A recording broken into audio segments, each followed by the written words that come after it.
Police have now confirmed that 2 men were arrested in March on suspicion of offences relating to espionage, and that they are on police bail until early October. As you know, we do not discuss the details of security issues on the floor of the House for reasons which are well understood. This is an ongoing, sensitive investigation, and members will of course understand that public discussion will be wholly inappropriate. However, I want to reassure members that the House follows the same vetting procedures as the Government, that issues raised by media stories are being addressed, and that the security is working closely and effectively with other relevant authorities. We keep our security arrangements under review at all times in order to deal with the evolving threats. The extreme small number of people who needed to know were immediately briefed on a strictly confidential basis, given the national security of this sensitive matter. At this stage, I do not wish to say anything further about this issue, and I would remind all members the importance of not discussing security issues on the floor of the House. That is particularly important in this case. We're commenting on identities of those alleged to be involved, engaging in speculation about the case, or discussing other details runs a serious risk of prejudicing any future prosecutions, which the comments made in the media were unhelpful, something for which I am sure no member will want to be responsible. I do not intend to take any points of order on this matter. If members have security concerns, they are of course welcome to raise them outside of this chamber with me or with the House Securities professionals, or both. Right, let us move on. Order, order, Simon Hart. Thank you very much, Mr. Speaker. I beg to move that on the 14th day of September 2023, Mr. Speaker, do issue as warrant to the Clerk of the Crown to make out a new writ for the electing of a member to serve in this present Parliament for the county constituency of Tamworth in the room of Christopher John Pincher, who, since his election for the said county constituency, has been appointed to the office of Steward of Bailiff of His Majesty's Manor of Northstead in the county of York. The question is that on the 14th day of September 2023, I do issue my warrant to the Clerk of the Crown to make out a new writ for the electing of a member to serve in this present Parliament for the county constituency of Tamworth in the room of Christopher John Pincher, who since his election for the said county constituency has been appointed to the office of Steward and Bailiff of His Majesty's Manor of Northstead in the county of York. As many of that opinion say aye. Aye. I think the ayes have it. The ayes have it. Have we sorted Dr. Benjer? Very good. I think we have a little security issue down below. Right, let us come to questions. Secretary of State for Defence. We start with Christine Jardine. Thank you very much, Mr. Speaker. Question number 1, please. Just let people, yeah. Okay. Minister. Mr. Speaker, the thoughts and prayers of the whole House will be with the Secretary of State and his family during sitting Shiva. Mr. Speaker, it's right that we record here today the anniversary of 9/11, a terrible act that changed our world. The UK is standing with the Kingdom of Morocco. We are engaged on the ground already and stand by to help in any way that we can. Defence recognises the need to evolve so that we can continue to attract and retain the very best. To that end, Defence commissioned the Haythornthwaite Review into Armed Forces Incentivisation, which was published in June. I'll respond formally on behalf of the Department in the coming months, but Defence is supportive of the recommendations.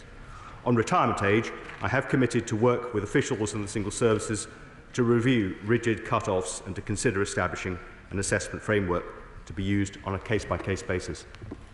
Christian John. Thank you very much. Can I associate myself with the earlier remarks of the Minister? And I would thank him for his answer. As he is aware, this is an issue which I've already taken interest in and written to.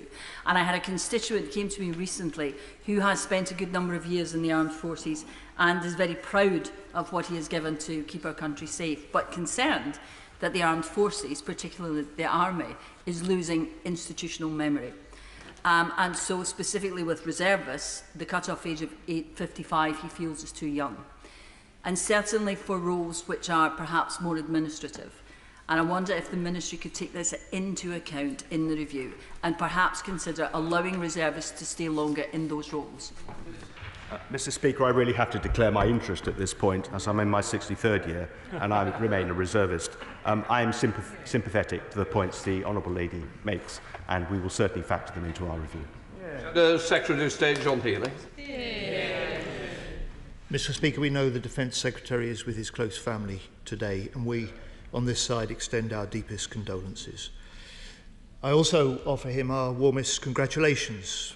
Over the years and in different roles, I've shadowed him and he's shadowed me, and we both know that the first duty of any government is to keep the country safe, and I will always look to work with him on that basis in this new job. On personnel, Mr. Speaker, levels of satisfaction with service life have plunged a third over the last 13 years.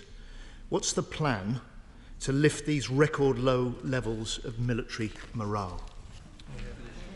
Well, Mr. Speaker, I think he paints an overly gloomy picture of life in the armed forces. For most people, it's a rewarding career, and they take with them the skills they need into civilian life and prosper.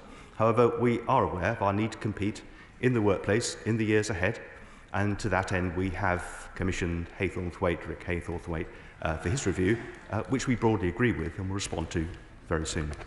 SNP spokesperson, can I welcome Martin Docker to use? Thank you, Mr. Speaker. And let me also associate these benches with the words of the Minister for the Secretary of State at this sad time, and also for Morocco and for all those New Yorkers who are remembering today.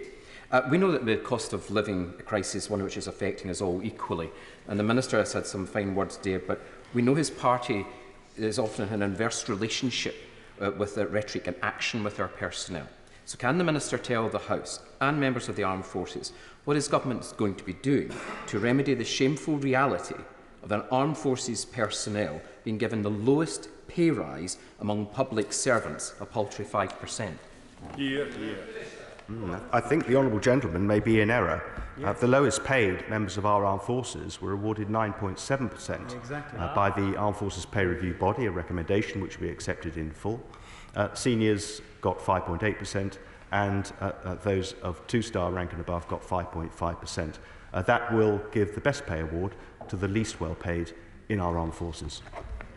Martin Docker to use. We'll disagree in the numbers, Mr. Speaker, because let's talk about the rhetoric from the Right Honourable Gentleman, because unless his government is willing to deal with pay and housing conditions for armed forces properly.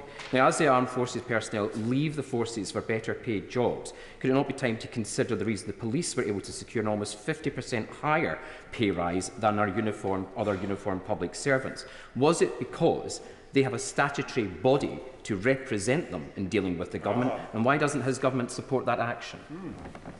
Well, the Honourable Gentleman has ignored what I've just been saying. He also didn't make reference, of course, to the freezing of accommodation charges, the freezing of food charges, wraparound childcare, and a whole raft of measures that we have introduced in order to help with the cost of living crisis. Robert Courts. Number 2, Mr. Speaker. Mr. Speaker, Royal Air Force pilots and ground crew are poised on quick reaction alerts 24 hours a day, 7 days a week, all year round, ready to scramble within minutes. And the Honourable Gentleman would point out quickly that it would be remiss to say that is solely the endeavour of fast jet pilots. Equally poised are those in his own constituency who crew the tankers that must also deploy rapidly to support. QRA has been launched on 5 occasions in 2023, with every incident resolved successfully. Robert Courts. Thank you, and I thank the Minister for his kind words about my constituents, but he will no doubt have read the Commons Defence Select Committee's report Winging It on aviation procurement, and it warns of an unacceptable gap in combat air mass. Now, with the retirement of the Hercules placing even more demands upon the Air Mobility Force and the Voyagers he quite rightly pays tribute to being asked to do more and more each month, what confidence does he have that if required to do so, those forces have enough men, women and machines to defend the UK in a peer conflict? Well, Mr. Speaker, I have complete confidence that Quick Reaction Alert will be resourced. It is the highest priority of the Air Force to defend the homeland. I also have complete confidence that the Combat Air Force, as currently structured, is capable of performing a very wide range of duties around the world, and I pay tribute to the work of the Air and Space Commander and his team, who through work on agile deployment are finding that we can deploy Typhoon and F-35 ever more quickly to ever more austere operating environments, and that drives the productivity of the force even further. Dave Dugan. Thank you, Mr. Speaker. There's of course no question over the quality of combat air crews, but there is a big question mark over the quantity of aircraft that they can fly. And I want to challenge the Minister on his confidence that he's just articulated, because there's serious concerns that our combat air crew are engaged almost universally in transit and air policing and have very little aircraft availability to practice proper combat air. What's his assessment of that concern? Well, Mr. Speaker, we take very seriously the work that the Defence Select Committee does and enjoy reading their reports, and as I hope members of the committee and the House would recognise, very often take their findings into policy. But I do push back gently, because in addition to the incredible work of QRA and the support that the Royal Air Force has given to NATO missions over the last 18 months since the start of the war in Ukraine, they have also been able to support carrier strike deployments, deployment on exercise Red Flag, and indeed the deployment of a below squadron in strength all the way across to Australia, getting to exactly what I said to the honourable friend from Witney, that this ability to deploy the Air Force with greater agility further from home in more austere settings is a step change for the Royal Air Force, allowing it to operate from more austere environments rather than solely from its home bases. Mr. Brandreth. Thank you, Mr. Speaker. Question number 4, please. Thank you, Mr. Speaker. The latest estimates suggest that MOD investment supports over 200,000 jobs in industries across the UK. And, Mr. Speaker, I believe that the best way we can keep growing the numbers of jobs in defence is to back the British defence industry, which is why I am delighted to confirm that this week in London we are hosting the biggest ever DSEI, showcasing the very best of the British defence industry, companies large and small. And we should remember, Mr. Speaker, they not only provide prosperity in every part of our country, but they provide us with the means we have to defend ourselves in an increasingly contested world. Mr. Brandreth. The Defence Secretary's predecessor rightly prioritised British jobs over buying off the shelf from America. But the Times recently exposed a difference of opinion with the Prime Minister, who insisted on buying American helicopters. Can the Secretary of State assure the House that he will stand up for the British jobs and R&D, or is our only hope to replace him with the Right Honourable Member of Wentworth and Dean? Thank you, Mr. Speaker. And it's an ongoing debate in procurement, as has been the case for many years. The difference between buying off the shelf, as the honourable gentleman says, and also having our own sovereign capability. The fact is, until we brought out DCIS in 2021, arguably the default position of the MOD was to go primarily for value for money. But actually, since DCIS, we have a more flexible and balanced approach, which we've seen in many specific procurements where we do give much greater weighting to social value, to local content, and this has been illustrated on many procurements because, above all, we do want to support British jobs and having our own sovereign capability. Thank you, sir. My condolences, please, to the Secretary of State. Babcock are one of the largest defence employers in the country. But as reported in the Sunday press, their record on refits of surface ships is woeful. It took them over 4 years to refit the Type 23 frigate HMS Iron Duke. But on submarines, it's even worse. 7 years to refit a Trident boat. According to the journal Navy Lookout, which said this online, so presumably the Russians and the Chinese could have read it, a few weeks ago, not a single one of our attacked submarines was at sea. They were all tied up alongside. This is deeply embarrassing to the Department and to the Royal Navy, whose admirals are tearing their hair out. It's Babcock's fault. So will ministers get the senior directors of Babcock into the Department for an interview without coffee and ask them to raise their game for the benefit of the Navy and the defence of the realm?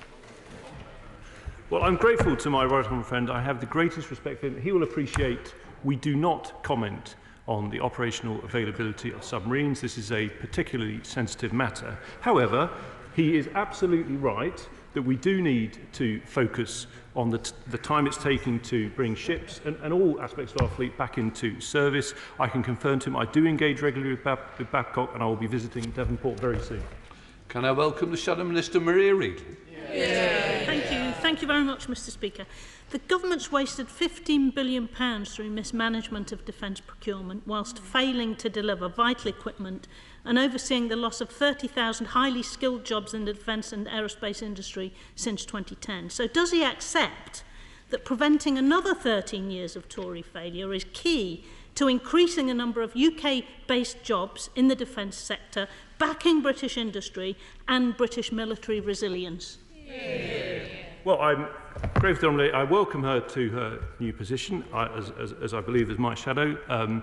All I would say, Mr. Speaker, is we are very proud of our record, because what we've been faced with in the last year or so has been this war on our doorstep in Europe, where procurement has risen to the occasion. DNS in Abbey Wood have delivered kit out to Ukraine in record speed. We've seen acquisitions such as of the Archer on a quick basis to fit our requirements, but I can absolutely confirm we are committed to maximising the number of jobs that come from our procurement whilst ensuring balance that with giving our armed forces the best possible capability. Thank you, through. Question number 5, Mr. Speaker. With permission, Mr. Speaker, I should like to answer questions number 5 and 11 together. The MOD delivers a range of services to veterans and their families. This includes the administration and payment of armed forces pensions and compensation and tailored advice and assistance through the Veterans Welfare Service, Defence Transition Service and the Integrated Personal Commissioning for Veterans. The independent review of these services was published in July, and we will respond in full to the recommendations later this year. Thank you, Mr. Speaker. Last October, my constituent, a disabled veteran who served with distinction in both Afghanistan and Iraq, applied to the war pensions and the Armed Forces compensation schemes. Despite supplying all the information that's required and medical evidence, he's still waiting for determination of his case almost 12 months on. Will my honourable friend look into this case as a matter of urgency and carry out a review into the waiting times for these schemes to make sure nobody else has to wait such a long time to get their due rewards? I do thank my honourable friend. If she's able to provide further details of the specific case, I'd be very happy to investigate. The latest Armed Forces Compensation Scheme Quinquennial Review was published on the 17th of July 2023.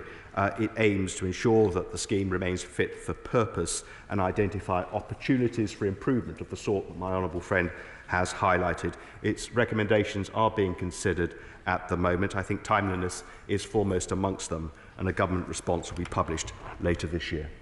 Debbie Abrahams. Mr. Speaker, British Legion's recent report showed that only 8% of disabled veterans applying for employment support allowance had their service medical records considered in their work capability assessment. And I do want to extend my condolences to the Defence Secretary, but what discussions has he had with the Work and Pension Secretary on this and on disregarding all military compensation awards for means-tested and income-based assessments such as housing benefit? Well, I thank the honourable lady for her question. Obviously, these conversations